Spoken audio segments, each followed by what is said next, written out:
Hello friends, welcome to my channel Civil Engineering Educations. Today's topic is lapping zone at beam. मतलब beam पे कहाँ पे आप lap दोगे, मतलब लैप देना पड़ेगा। पहले चलते हैं, देख लेते हैं लैप किसको बोलते हैं।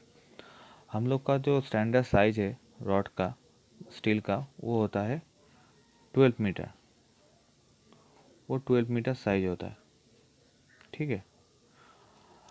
अभी हम लोग का जो कंस्ट्रक्शन एरिया होता है वो तो 12 मीटर नहीं होता है, वो तो बहुत ज़्यादा होता है।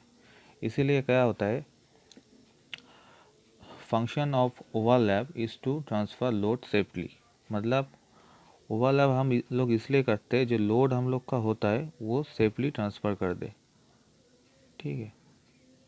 ओवरलैपिंग का मेन फंडा यही होता है, मतलब एक स्टील को और एक स्टील में जो हम लोग का लोड आता है वो ट्रांसफ़र करने के लिए, क्योंकि 12 मीटर तो हम लोग का एक टोटल रॉड का साइज होता है और हम लोग का जो कंस्ट्रक्शन एरिया होता है वो बहुत ज़्यादा होता है। ये 12 मीटर थ्रू तो आप नहीं ले जा सकते हैं, उसका आपको डिवाइड कर देना पड़ेगा, ठीक है। इसी जोन को लैप बोलते हैं, इसको ही हम लोग लैप बोलते हैं। अभी इसका जोन होता है, कौन सी जोन में देने से अच्छा होता है, कौन सी जोन में नहीं देना चाहिए, इसका ही आज का टॉपिक है, यही आज का टॉपिक है, ठीक है।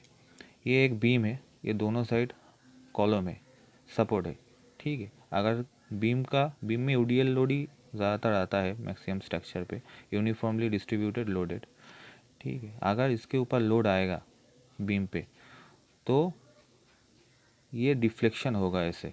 इसका जो नीचे का मेंबर होता है वो टेंशन होता है, बीम का नीचे टेंशन ऊपर कॉम्प्रेशन। सो नीच का जो जोन है उसको हम टेंशन जोन बोलते हैं।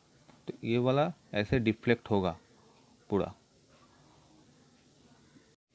तो अभी क्या है, बेंडिंग मोमेंट इधर पे सबसे ज़्यादा होगा, ये सेंटर पे बीम का बॉटम का जो सेंटर है उसमें सबसे ज़्यादा बेंडिंग मोमेंट होगा। तो हम लोग कभी भी जिधर पे बेंडिंग मोमेंट सबसे ज़्यादा होगा, मतलब ये टेंशन भी इधर पे सबसे ज़्यादा है, उधर पे हम लोग लैप प्रोवाइड नहीं करेंगे। मतलब बीम का बॉटम में जो सेंटर पोर्शन आ रहा है, बीम का सेंटर पोर्शन आप लोग कैसे पहचानोगे, बीम को L/4 करके डिवाइड कर देना पड़ता है, ठीक है। L/4 और इधर से L/4। L क्या होता है, L आपका टोटल लेंथ हो जाता है। इसको अगर 4 दे के डिवाइड कर देंगे तो ये वाला L/4, इधर से L/4, इधर से L/4 करके जो बीच का पोर्शन आएगा, ये दोनों साइड L/4 छोड़ के जो बीच का पोर्शन आएगा उधर पे कभी भी हम लोग लैब नहीं प्रोवाइड करेंगे, ठीक है। तो फिर नीचे बॉटम का क्लियर हो गया, L/4 छोड़ के इधर पे हम लोग नहीं प्रोवाइड, ये L/4 के अंदर ही हम लोग को लैब प्रोवाइड करना है। और कॉलम बीम जंक्शन में भी आपको अवॉइड करके चलना पड़ेगा, क्योंकि जब साइड में आप लोग काम करोगे देखोगे ये कॉलम बीम जंक्शन पे ऐसे ही रॉड कॉलम का सरिया रहता है, फिर से आप ये वाला घुसाओगे, ये लैब घुसाओगे तो उधर पे स्टील रेनफोर्समेंट ज़्यादा हो जाता है, कंक्रीट उधर पे पोरिंग करने के टाइम पे बहुत दिक्कत होता है। अगर मान लो ये 4 मीटर का आपका एक बीम है, ठीक है, 4 मीटर का बीम है, तो L/4 करके आएगा, इधर पे 1 मीटर, इधर पे 1 मीटर। अगर 25 mm डाया का अगर आप स्टील यूज़ कर रहे हो, 50D का आप लैब दे रहे हो, तो आपका लैब का आएगा 1250। तो फिर आप लोग क्या करोगे, इधर पे तो 1 मीटर आ रहा है, ये वाला जोन आएगा 1 मीटर, ठीक है।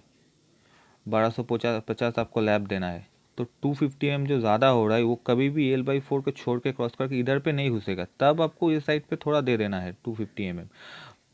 पर आपको ध्यान में रखना है कि L/4 ये जो जोन आ रहा है इसको ही मैक्सिमम टाइम पे आप देने के लिए, क्योंकि ये वाला जो कॉलम बीम जंक्शन है इधर पे देने के टाइम में बहुत दिक्कत हो जाता है, पोर्डिंग के टाइम भी बहुत दिक्कत आ जाता है, ठीक है, क्योंकि ये इधर पे कंक्रीट घुस नहीं पाता है, ऐसे ही इधर पे रॉड वगैरह ज़्यादा रहता है। तो जो बॉटम का हम लोग का होगा तो हम लोग L/4 के अंदर ही हम लोग को लैप देना है, क्योंकि टेंशन मिडिल पे सबसे ज़्यादा हो रहा है, बेंडिंग मोमेंट इधर पे सबसे ज़्यादा है। तो हमेशा ये चीज़ याद रखना कि मिडिल पे मतलब सेंटर पे कभी भी लैब नहीं देने के लिए, बॉटम का सेंटर पे कभी भी लैब नहीं होगा, क्यों। बट टॉप पे आप L/3 करके डिवाइड कर लेना पड़ेगा, ठीक है। L/3 करके डिवाइड कर लेना पड़ता है हमेशा टॉप में आप लोग तो इधर पे दे सकते हैं, ठीक ठीक है। टॉप पे आप दोनों साइड छोड़ के ये वाला जो L/3 आएगा मिडिल पे, उधर पे आप लोग लैब प्रोवाइड कर सकते हैं, कोई दिक्कत नहीं आ रहा है आएगा।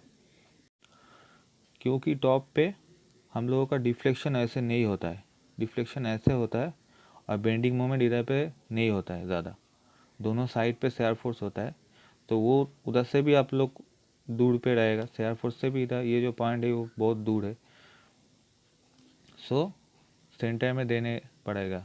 अगर आपका टॉप में लैब प्रोवाइड कर रहे हो तो दोनों साइड से L/3 छोड़ के सेंटर का जो पॉइंट आएगा उधर पे आप लोग लैब प्रोवाइड कर सकते हो। और एक चीज़ मैं बताना चाहता हूँ, मान लो ये एक बीम है, ठीक है, बीम बोलो कॉलम बोलो जो भी चीज़ आपका आरसीसी मेंबर है, कभी भी लैब पास पास में नहीं देना है, ठीक है, ऑल टाइम लैब हमेशा ऐसे ऑल्टरनेट करके प्रोवाइड करना पड़ता है। मानो इधर पे 4 सरिया है, ठीक है, ऐसे करके लैब प्रोवाइड होगा, एक इधर पे होगा, एक इधर पे होगा, एक इधर पे होगा और एक इधर पे होगा। ऑल्टरनेट लैब हमेशा प्रोवाइड करना पड़ता है किसी भी मेंबर आरसीसी मेंबर पे, वो स्लैब हो कॉलम हो। पर मैक्स कभी कभी आप साइड पे देखोगे, अगर आपका हेवी रेनफोर्समेंट है तो ऊपर का स्टील बहुत ज़्यादा हो जाता है, मतलब लैब देने में दिक्कत हो जाता है, तब पास पास में आपका लैब पड़ जाता है। फिर भी आप लोग को देख लेना पड़ेगा, पास में होगा फिर भी इसका जो सेंटर है, और इधर पे मान लो एक लैब पड़ा है, मैं फिर चेक कर लेता हूँ, इसका जो ये मान लो एक लैब है और ये मान लो एक लैब है, ठीक है, ये दोनों का जो सेंटर पॉइंट है, सेंटर पॉइंट का डिस्टेंस 1.3 से ज़्यादा होगा, मतलब इसका जो एज है और इसका जो एज है ये दोनों का डिफरेंस 300 mm से ज़्यादा होगा, ठीक है, 300 mm से कम नहीं होगा। ये वाला जो लैब इधर पे पड़ रहा है और ये वाला जो लैब इधर पे पड़ रहा है, इन दोनों का बीच का जो डिस्टेंस आएगा वो वाला 300 mm से ज़्यादा होगा, ठीक है। यही आज का टॉपिक था।